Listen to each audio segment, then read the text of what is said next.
red on this side.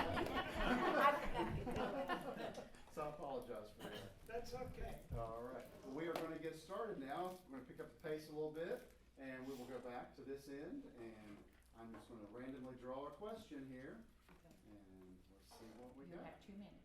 We got 2 minutes, yes. Candidate Williams, in what ways will you work to budget our taxpayers' monies efficiently? This is a two-parter. How would you suggest Kanawha County Board of Education financials are overseen? Okay, to budget efficiently, I think you need to have evaluation of services needed, and also if there's overlapping in those areas, there would have to be some reduction. You have to look at the overall plan, what's going to serve the student the best, and what we need to do. Everything needs to be student focused, how we need to service the student best. The second part of the question, may I hear it again, please? How would you suggest Kanawha County Board of Education financials be overseen? Well, we have, a person in accounting that oversees financials. I think that, maybe it needs to expand out a little bit more and have like a governing board that actually looks over the financial statements and types. And those are also provided at the board meetings, the financial documents, and they're posted in the schools if you want to see them. Any taxpayer is welcome to that information, this public information. I suggest that it might be more than one person to oversee the budgeting. Okay. I don't see any other green. Remember, if you want to add a comment, you hold your green sign up. Okay. The only thing I have to say is I've been a party to some financial decisions that were rather difficult for the teachers to actually work with, and that is having to stick within West Virginia no matter what to actually get something done. And when you're in the area of theatre, there are no places in West Virginia that actually can give you the rights to shows, for instance. And so they have to go outside and they have to say to them, you have to pay $150, you have to put your these in, and they say, we don't want to do that. We get enough from everybody else. So is that a 30-second or an 30. So I think that there should be some other ideas on there, and I would love to discuss that with people. Okay. Sir? Let me say this, the president's budget is put together by the superintendent and our treasurer. Our treasurer is an excellent person, one of my former students in years past. The thing about it is 50% of our present budget goes for salaries and fringe benefits. And then we have restricted funds and we have unrestricted funds. And the thing about it is, the board, as it goes, does not really have a say. We have to approve it, but the superintendent puts that together. And Melanie is excellent. All right. I would like to say yes, our Melanie Meadows is a CPA, and every month she comes and presents the budget to us. Everyone from the public is invited to attend. Anyone can get a copy of it and look where every penny of our money is going. But at least 50% of our money, you're right, is for personnel. So. Okay. Any further questions, or comments? All right, we're going to move on then. Candidate White, what are your thoughts on school curriculum regarding social emotional learning and critical race theory? Okay. Okay. Wait, say that again. Sure. Tell me again. Sure. What are your thoughts on school curriculum regarding social and emotional learning and critical race theory? And critical race theory. Okay. Social and emotional okay, my last year of teaching, I had 22 students in my classroom, and of those 22 students, 14 were being raised by other family members.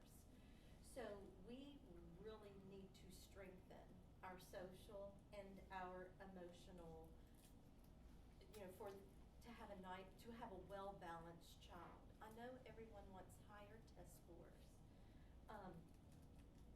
but we're never going to achieve higher test scores until we meet the basics, the basic needs, the basic emotional needs, nutrition, mental health, behavior, all of those issues must be met first.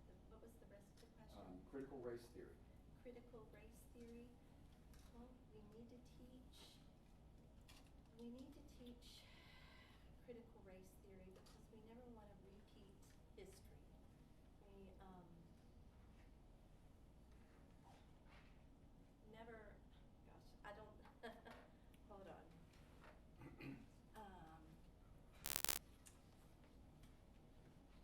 It's more, we need to teach things in the community.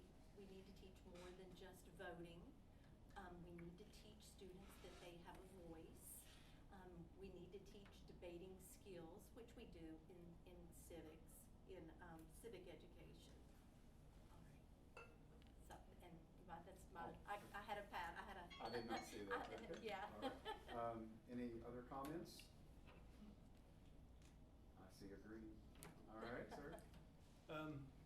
I think we need to look at these SEL and critical race theory in a different light. SEL was created in the 70s and it was immediately debunked, but that debunking was ignored because it was found that it didn't have any effect whatsoever on kids' learning. But it was actually taken up by a number of professors and therefore came into the being. And there were books that were written and it became bigger and bigger, and critical race theory actually jumped on the back of that later on. So I think that we need to be looking at those things much more than just saying, oh, it's all, we need to do this. We need to teach people. That's what we need to be doing. We don't need to be saying, oh, you can't learn because of this and you can't learn because of that. You can all learn, but we need to actually learn what we can learn and how we can learn it. So I do believe that there is a need for things and we need to be looking at them more. But we don't need to take old debunked theories and put those into process. Any other comments? Move on. Candidate Brown. Yes. What ideas do you have to strengthen and support the teaching of civic education to our students? This is a two-parter. And what grade level should the state and federal constitutions be taught? Right. Number one, we actually are here because of the Constitution. That's why we exist. This tie is a member of the independence of the country, okay? We need to be teaching these things earlier. I think we need to be getting things to kids even at 3rd grade, 4th grade, 5th grade. It doesn't have to be, you've got to read the Constitution. It needs to be what it means, what America means, what our founding fathers meant. Should we be doing civic? Absolutely, 100%. When you get up to the senior years or the high school years, they should be reading the Constitution and they should be looking at the independence and so on and so forth. We should know those backwards. Not only the Constitution, original Constitution, but the West Virginia Constitution too, which tells us a lot about what we should be doing in learning too, in education. So we should be doing these things much more so than we're doing them at the moment, and starting way earlier than we do. I'm not suggesting that we actually have little kids reading the Constitution and actually being able to read cursive yet. They should probably be doing that when they're in 10 or 11 or something, but not, and they should be doing it, cursive reading, by the way, writing. But the fact is, we shouldn't be ignoring it in the way it's ignored at the moment. We do a lot, we do some, we absolutely do some. I'm not so sure that we're actually taking it where it needs to be and using it as it should be used. I do believe that civics is probably one of the biggest things they should be looking at, because we are showing at the moment in our own government that they are ignoring some of the constitutions, whether it be West Virginia or federal, and we have to see it being used properly. I think that probably is, okay, I keep taking the yellow as a shut up. That's because my wife always waves the yellow thing at me. Now I have to, right, okay. I'm done apparently. Okay. Do we have any other comments? I have Yes. one. I like everything Mr. Brown stated, but however, one thing I think a lot of times we have to keep in mind, especially when we talk about curriculum that's being used, not only on the state level, but also locally, we gotta make sure that it's conducive to the learners. Like a lot of times we feel that we understand the curriculum, that makes sense to us, but a lot of times it's not a one-size-fit-all for all students and all learners. So we have to definitely take a step back when we're making these decisions to thinking that it's gonna make sense for everybody. Because I feel like that's why we're where we are, because kids are having a lot of the issues that they're having because we feel like everybody fits in that box, and that's not how it is. That's not how society is right now. And with civic education, I feel that is a very important topic, and especially if it can be implemented in a way where it's not biased and it's not nonpartisan, if that makes sense. So, but everything is like the media has taken over so much, so it's really important. Sorry, go ahead. All right. This means y'all got 10 seconds. Okay. You know, this is like. And that means. I'm slowing down. No, you're fine. Canada Williams. I think students really need to be taught the democratic process and have full knowledge and understanding of it. And actually, training goes with that too. And young people kind of get the idea of that when they're in elementary school. They vote on things and they kind of understand the process of that. But it will help them be successful as a young adult or a future citizen. So we definitely need to focus on that. And I will say that when I was an elementary teacher, we definitely worked on the democratic process in a lot of ways. And also too, students become familiar with things like the Gettysburg Address, all kinds of things at the elementary age. It's kind of like, is it in the curriculum or is it the extra effort that some teacher wants to put into it? You have different methods. Any others? Could I just say that as an immigrant, I had to know more about civics than people who actually live here, I found. There's 100 questions you're supposed to learn, and before you can come in, I didn't have to because I was too old, but that's another story. Move on. Candidate Jordan, what are your plans to help Kanawha County Schools prepare our students for the future? Like I said, our goal is for every child to graduate with their cohorts. So we're providing them, I listed all the wonderful services that we have to help children. Also, and I know that it's not one size fits all. Our virtual program, excuse me, I stuck a net in my mouth. Our virtual program is well known through the state of West Virginia. Dr. Valerie Harper really came up with a good virtual program that other counties are using. And sometimes if kids need to use our virtual program, if that works better for them. And anything we could do to get them prepared to move on. I want to say something else in my time. I talked a minute ago about everything I've done in the school board and my thoughts, but I didn't tell you about me real fast. I grew up in Kanawha County Schools. My husband is a Kanawha County School graduate. We raised 4 children through here. I've been married 32 years. I've been a CPS worker. I have worked for the Department of Corrections. I'm currently a clinical therapist in the area. I have a master's in social work. And I just wanted you to know a little bit about Becky Jordan. So thank you. Thank you. Any other comments before we move on? All right. Candidate Arbogast, how can we improve communication between parents and the Kanawha County School Board? Well, that's a good question. And,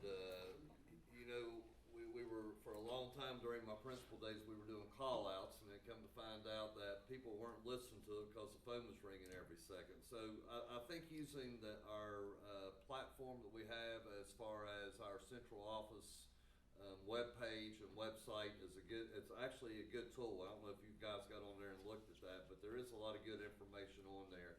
And I think it's important. I'm not saying the robocalls aren't important. There are times that those do need to go out. There may be a bus changes or a weather-related incident coming along, but I think through the utilization of the webpage at the county level, but also I think that responsibility falls directly directly on the schools. We tried to do that as much as we could at South Charleston. We did have newsletters that went out. We actually had those posted online as well, and then we also had our own webpage where we sent information out to our parents.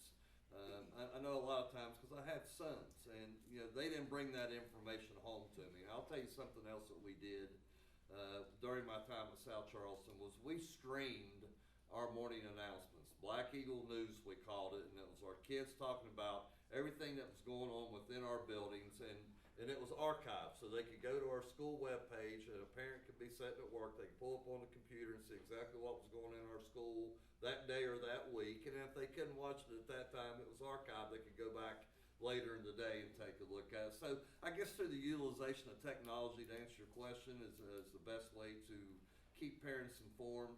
I was pretty big on trying to get parents into our building. I know the most times that parents come to an event, it's an athletic event, but we did try to have programs at our school for all of our students, and that was a great way to communicate with our parents as well. All right. That's good. Okay, good time. Sir?